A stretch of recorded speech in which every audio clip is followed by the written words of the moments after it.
Welcome to Kenton Teaches. Enjoy the video. In this video, I will explain how to make Cabbage Nu Shaak. First, let's get our ingredients ready. You'll need 1 medium head of cabbage and 2 small potatoes.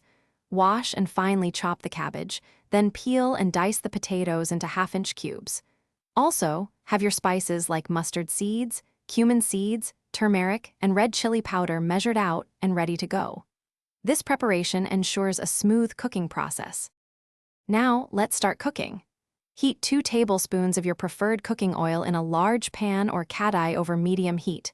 Once the oil is hot, add 1 teaspoon of mustard seeds and 1/2 teaspoon of cumin seeds. Let them splutter for a few seconds. Then, add 1/4 teaspoon of asafoetida and a few fresh curry leaves, sautéing briefly until fragrant. Next, add the diced potatoes to the pan and cook them for about 5 minutes until they start to soften slightly.